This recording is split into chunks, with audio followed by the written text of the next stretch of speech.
Thinking Machines by Luke Dormel covers the history, the present, and a speculated future of AI or artificial intelligence. He starts off by showing us many of the earliest examples of AI, such as a program known as Saint, which could solve calculus integrations problems, or Student, which could crack complex algebra story problems. Both creations took place in the early 60s. He goes on to explain how this is what's known as old-fashioned AI, which has the major distinction of not being able to learn as it progresses. Every outcome and possibility must be pre-programmed by the creators. This gives it very obvious limitations. Throughout the 70s and 80s, as funding began to dry up due to lack of delivery on the hype that had previously ensued, AI was forced to shift from a focus on lofty ambitions to a more scaled back and well-defined goal. Many people began to lose faith in AI as researchers and onlookers alike realized that learning is a profoundly important part of what makes us human, and this was yet to become a feature of AI. Next, Dormel dives into what are known as neural nets and how they revolutionize the ability for machine learning, or the ability for a program to adapt and learn through repetition and less interference by programmers. After we are brought up to speed on the types and advancements of AI, we first dive into the ethical dilemmas that could be faced. The first one being if you possess a smart home or a network of connected devices within your home that interact with each other and have the ability to learn and automate certain tasks for you, what happens if you, the owner, isn't the primary focus? This was brought to light with a home temperature control system company known as Nest, which partners with power companies to reduce power usage in customers' homes during high load times, and the money is then split between the two companies.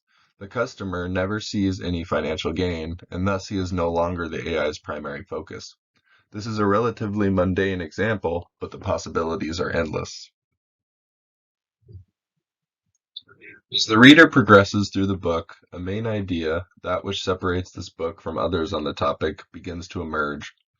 The idea and thoughts about how AI can coexist with humans as it continues to grow more advanced. Many other authors write about how AI means the end of many jobs and some the end of society as a whole. Dormel, on the other hand, offers insight into the many ways that humans can prosper and interact with the useful nature that artificial intelligence possesses. Some of these many examples include robot therapists, robot friends for those who are afflicted by social disorders, receptionists for those who may not be able to afford a full-time salaried worker and are just in need of some help organizing their schedules. The list goes on. He next delves into the question that is still asked today. Can AI be creative? This is a complex answer, as many programs have claimed to be creative and innovative, but the issue lies in the difference between programming these applications to appear creative and them actually being able to adapt and show these qualities separate from human interference. He ties the topic of personality and its definition into this subject as well, posing questions of where the AI will advance and how it will be able to contribute to human society. Lastly, he gives us a small insight into his look at the future of AI and how, yes, there are many worries of a society of AI that outsmarts humans and has no reliance on us for anything. However, despite the dystopian views portrayed in many sci-fi movies and books, it will all come down to mankind's reliance on robots and AI, as well as how far our ability to advance it reaches. I think that the audience of this book could range from young adults interested in pursuing this field as a career, as well as those who possess a slight knowledge of this topic and wish to learn more about it as a whole.